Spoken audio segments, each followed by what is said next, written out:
Artinya lu jangan sekali-kali coba injak-injak Indonesia, kami bisa menguasai yang demikian.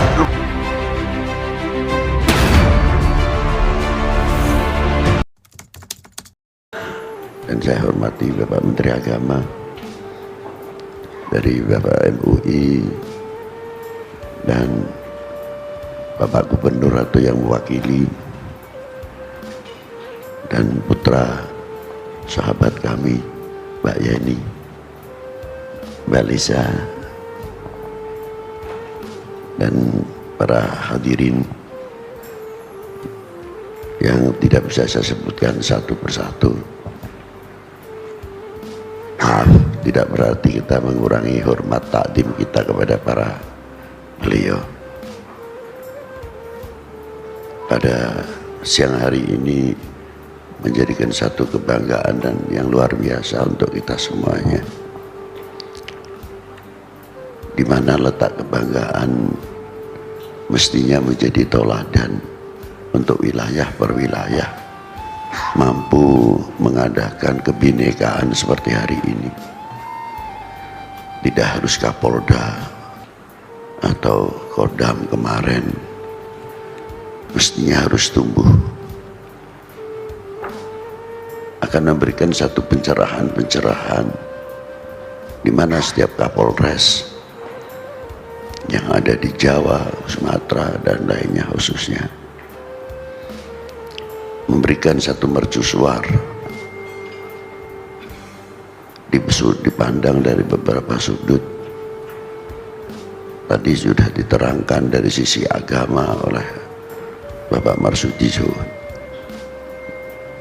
dan oleh Bapak Menteri Agama kita, tapi sedikit saya juga mempelajari hanya sebagai menyempurnakan atau bukan meluruskan, menyempurnakan.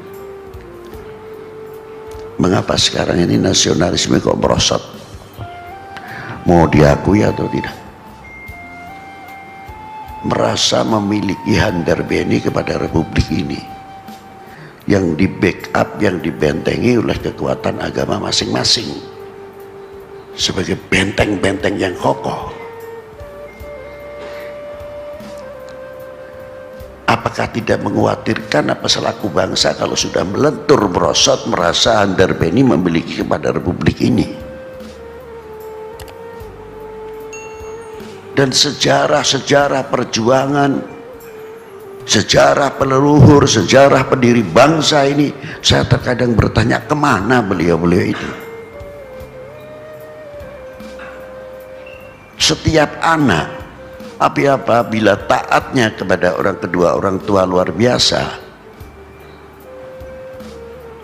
pasti akan mengetahui jerih payahnya bagaimana melihat orang tua mencari sesuap nasi, dan bagaimana payahnya orang tua, bapak bangun pagi sudah sampai sore hari banting tulang. Untuk siapa? Untuk regenerasinya. Walaupun yang paling barat seperti apa dalam ekonominya, tidak akan mengharapkan anaknya seperti dirinya.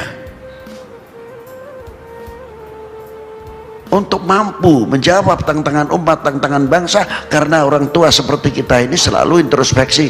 Iya, zamanku itu payah. Ojo sampai, jangan sampai ini anak-anak kita nurun kepada kita di zaman yang sama. Insya Allah anak-anak kita semuanya akan menyadari perjuangan orang tua. Tapi kalau sudah tidak mengetahui perjuangan orang tua, taunya rumah mentereng, sudah ada kendaraan dan lain sebagainya,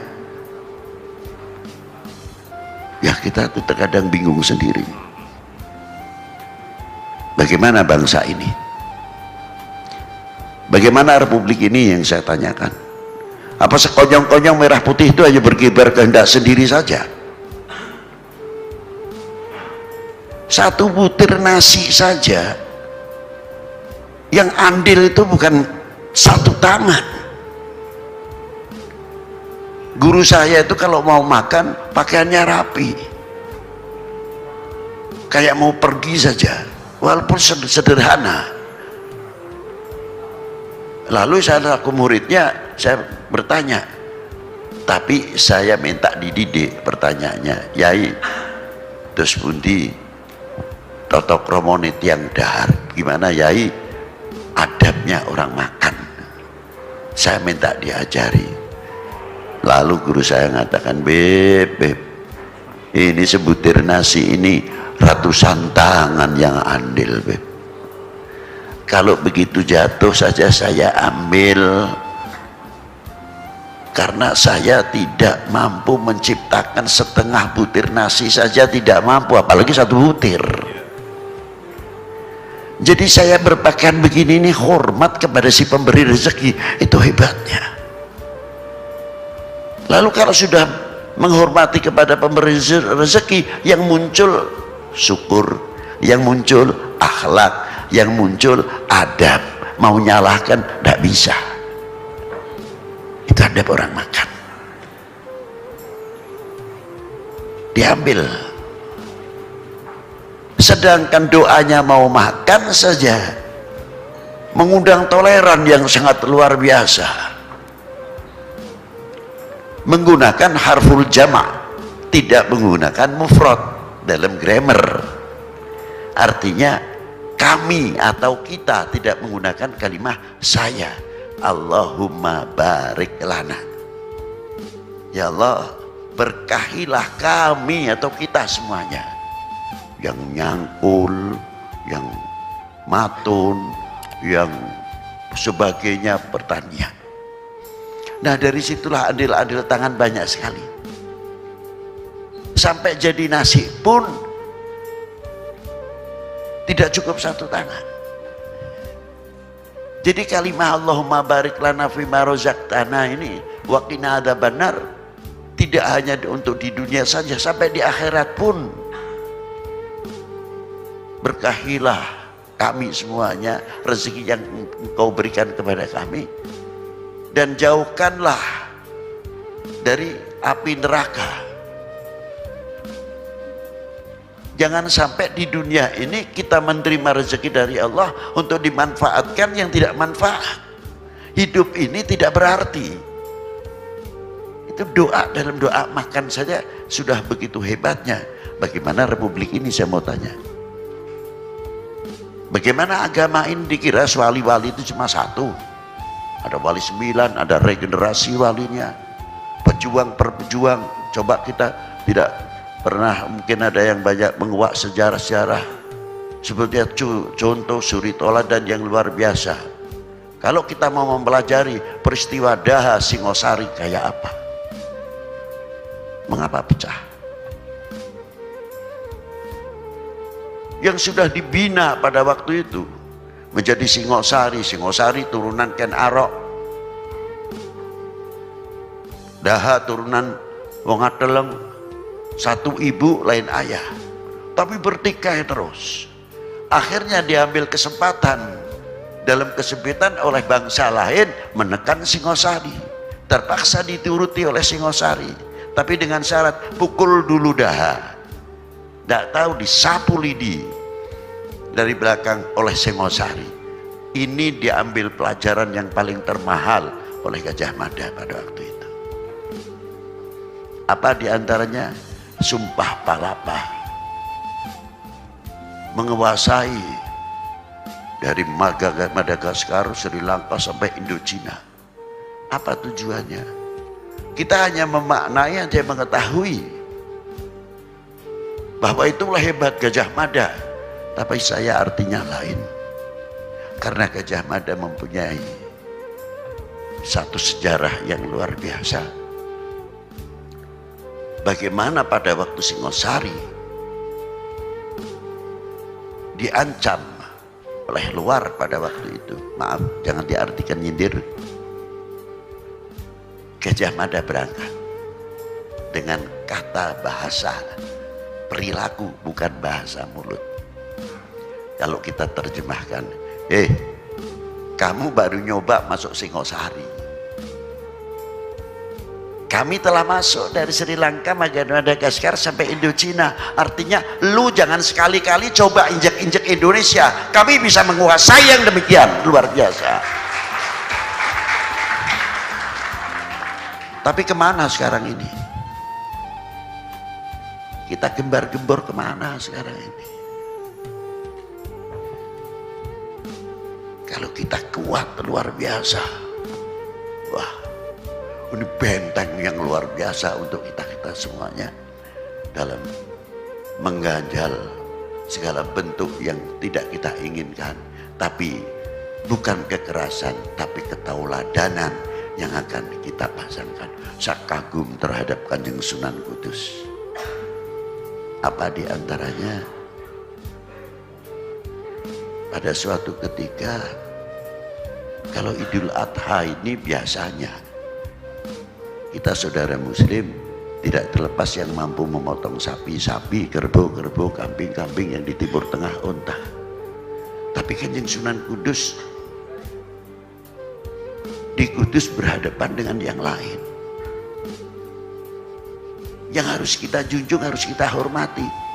Sapi ini menjadi hajawan yang diistimewakan. Tapi Kanjeng Sunan Kudus hebat. Pidato di Langgar Dalam melarang memotong sapi. Jangan sampai menyentuh, melukai orang lain. Dari situlah Pangeran Poncowati menyerahkan keraton Poncowati yang di Kudus kepada Kanjeng Sunan Kudus. Kerajaannya diserahkan. Kalau saya mungkin, ya otomatis siapa orang yang ingin duduk di tidak ingin duduk di kursi. Tapi apa yang terjadi? Karena Sunan Kudus tahu Demak ada Sultan Abdul Fattah, ada Sultan Trenggono. Setelah itu kami tidak mau berdiri negara dalam negara. Maka bijaksananya Kanjeng Sunan Kudus, kerajaan itu dijadikan masjid Menara Kudus oleh Kanjeng Sunan Kudus. Luar biasa. Ini ketauladanan. Setelah terakhir, saya terkadang kalau ditanya, Beb, apa sih istimewanya ziarah Wali Sembilan? Apa karomahnya, apa barokahnya? Terlalu tinggilah, terlalu tinggi. Cuma saya kagum kalau saya ziarah Wali Sembilan, modal utamanya adalah malu. Bagaimana malu, Beb? Ya bagaimana tidak? Wali Sembilan itu sampai sekarang dari mulai Jawa Timur ke Banten khususnya sudah meninggal 400 tahun yang lalu, bahkan lebih, masih mampu membuat ekonomi kerakyatan. Setiap Wali Sembilan itu kuburannya mesti rame. Saya tidak mau iktikot hatinya orang syirik atau tidak, itu bukan urusan saya. Tapi realiti yang ada di situ, semuanya ada pasar. Jadi saya kaget, ini jeruk kubur saya yang membuat ekonomi kerakyatan. Lalu kita ini yang hidup ini bisa apa? Taruh corona wedi ya. Nah ini ya maaf saja. Satu itu. Apalagi di Syarif Hidayatullah itu, kalau saya ziarah ke sana, saya malu betul. Sebagian punya non muslim, sebagian muslim. Sedangkan yang di dalam dunia muslim itu sendiri ada yang zikirnya keras, ada yang lamban, ada yang berat. Illallah, la illallah, ada illallah, la ilaha illallah. Ada lagi yang ngebut illallah, la ilaha illallah. Tidak ada yang bertikai, ini ada. Lu cepat-cepat bener sih, kata yang cepat. Kalau nggak cepat saya nggak dapat banyak di zikirnya. Yang satu zikirnya keras lagi, berat. Allah, la ilaha illallah. Jangan berat, dada saya sesak lihat kamu itu. Tidak ada, normal saja jalan, saling menghargai, saling menghormati. Yang non muslim, saudara kita sebangsa setanah air, yang pakai lilin, yang pakai kemenyan besar, yang apa di sebelah itu, sebelah Syarif Hidayatullah Gunung Jati, yang gak ribut sama kita bersama. Jadi saya pikir hebat Maulana Syarif Hidayatullah, sudah meninggal sekian ratus tahun masih bisa mempersatukan umat. Itu kagetnya saya.